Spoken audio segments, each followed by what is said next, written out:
Chosen one, God declared a state of emergency for you. You have to act like a prepper. In the sprawling suburbs of Boise, Idaho, where the winters bit hard and the mountains loomed like silent guardians, Jake Harlan lived a life as predictable as the morning commute. At 34, he was the quintessential American everyman, an IT specialist for a mid-sized tech firm, troubleshooting servers from his cluttered home office while nursing a lukewarm mug of black coffee. His weekends revolved around craft beer tastings at the local brewery, yelling at the TV during Boise State Broncos games, and the occasional half-hearted gym session to fend off the creeping dad bod. Faith?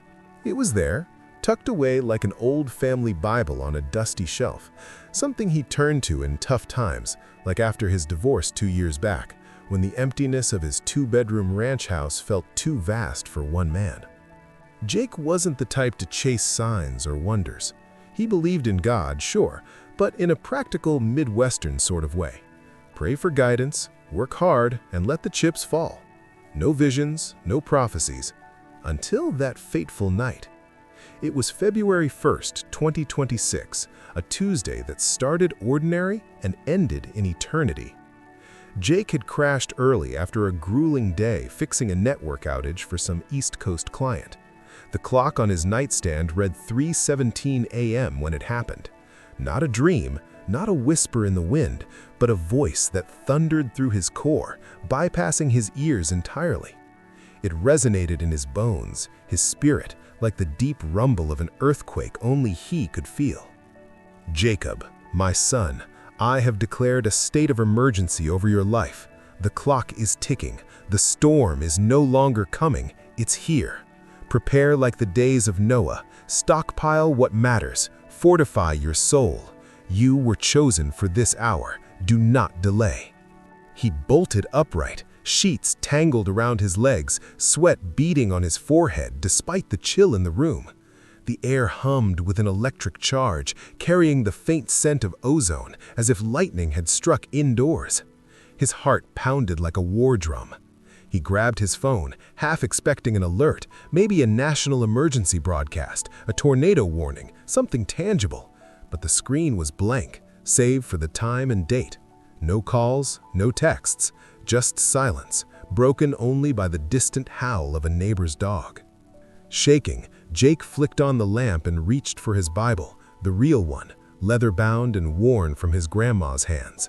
It fell open to Genesis 6, the story of Noah. "Make yourself an ark of cypress wood. I am going to bring floodwaters on the earth." He read it twice, 3 times, the words blurring through unshed tears. Was this madness? A hallucination from too much screen time? Or something divine? For 3 agonizing days, Jake wrestled with it. He went through the motions, drove his beat-up Ford F-150 to work, nodded through meetings, forced laughs at office jokes about the latest meme on X, but in the quiet moments, stuck in traffic on I-84 or alone in his kitchen nuking a frozen burrito, the voice echoed. "State of emergency. Act like a prepper." It wasn't accusatory, it was insistent, laced with a paternal urgency that made his chest ache. By the 4th day, denial cracked. He couldn't ignore it anymore. That morning, before the sun crested the Boise foothills, Jake fired up his laptop and dove into research. Prepper forums, survival guides, YouTube tutorials on bug-out bags. He mapped out a plan, starting with the basics. By noon, he was at the massive Costco warehouse on Overland Road, his cart groaning under the weight. 50-pound bags of rice and beans, cases of canned tuna and Spam, water purification tablets, LED flashlights, alkaline batteries, a comprehensive first aid kit with sutures and antibiotics. He added multivitamins, protein bars, and even a few luxury items like instant coffee packets, because if the world was ending, he wasn't facing it decaffeinated. The cashier, a cheerful woman in her 50s named Rita, raised an eyebrow as she scanned the hall.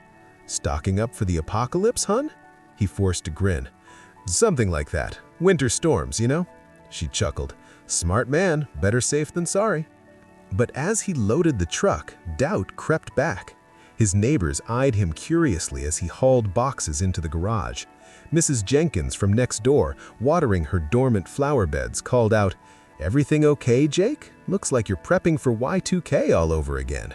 He waved it off, just being proactive.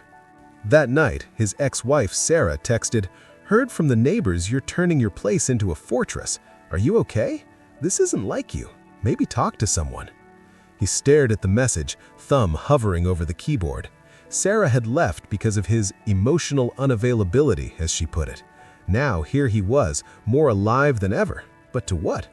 He typed back, "I'm fine, just preparing for whatever comes."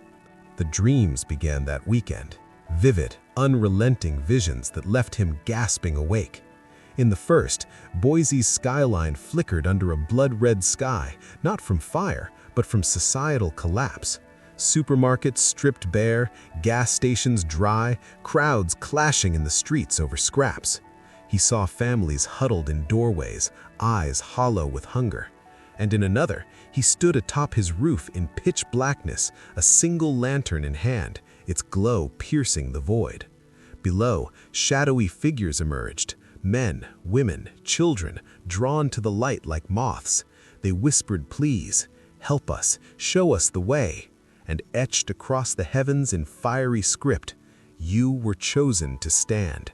Prepare, protect what I have given you. The harvest is coming, but first the storm." Each dream deepened the call. Jake expanded his prep. He hit the local hardware store for plywood to board windows, heavy-duty locks, a generator with fuel stabilizers, solar panels for off-grid power, and even a shortwave radio for emergency broadcasts. He converted his basement into a makeshift shelter, shelves bolted to the walls, stocked with MREs, heirloom seeds for gardening, tools for repairs. He learned knots, fire starting, basic mechanics, skills he'd never needed in his digital world. But the physical prep paled against the spiritual. One evening, amid the chaos of his garage-turned arsenal, Jake collapsed to his knees. Buckets of stored water surrounded him, but his soul felt parched. "Lord," he prayed aloud, voice cracking, "if this is you, if I'm truly chosen, show me the next step. I can't do this alone." The response came not in thunder, but in a gentle whisper, stirring the air like a mountain breeze. "The true preparation is within. Stockpile forgiveness, release the chains of bitterness from your past. Fortify with prayer, unceasing and fervent. Gather those I send, they will be your ark in the flood. Teach them not just survival, but salvation. The emergency is not for destruction, but for awakening." Peace washed over him, mingled with resolve. The next morning, his phone buzzed with a direct message on X from an old high school buddy, Mike, whom he hadn't spoken to since their 10-year reunion. "Dude, weirdest dream last night. You were in it, man, standing in the middle of a storm, yelling about getting ready. Said God picked you to warn folks. Sounds nuts, but it's stuck in my head. You good?" Jake's pulse quickened. He replied, "Not nuts. Come over tonight. Bring anyone who's felt the same pull."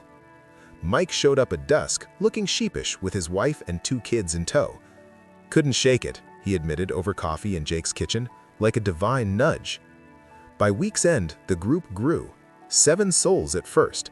Mike's family, a single mom from Jake's church named Elena who'd had a similar vision, an elderly veteran named Hank who lived down the street and claimed he'd heard the voice during his morning walk, and a young couple, Tyler and Jess, who'd stumbled upon Jake's cryptic X post about preparing for the storm.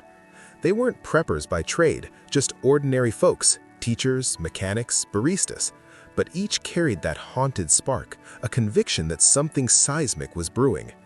Jake didn't lead with sermons. He opened the garage, revealing the organized chaos. "This is the tangible stuff," he explained, gesturing to the rows of supplies: food, water, defense.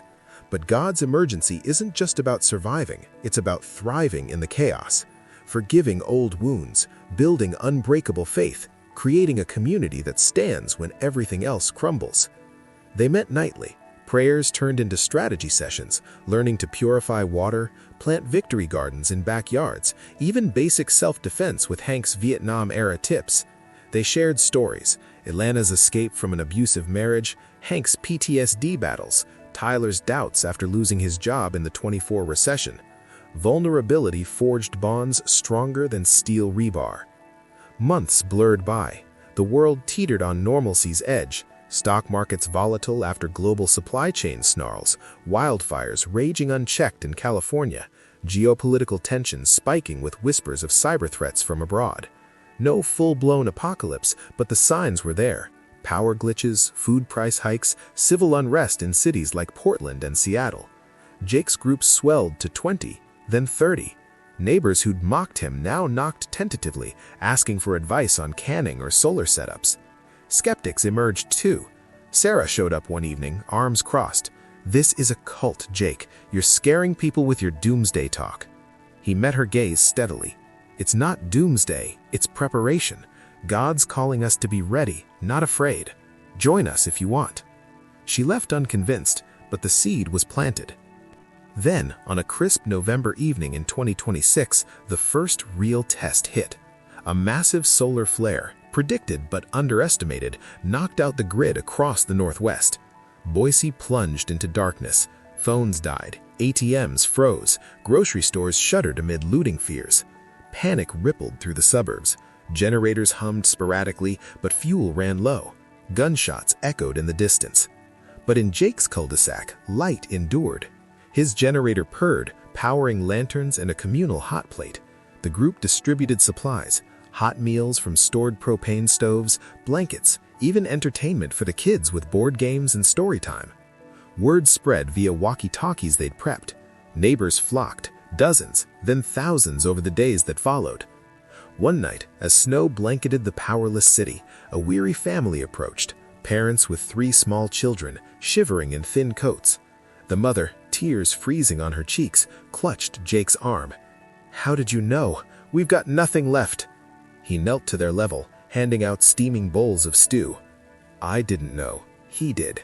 And he declared this emergency not to break us, but to build us. You're safe here. We've prepped for you." As the grid flickered back weeks later, the experience transformed them.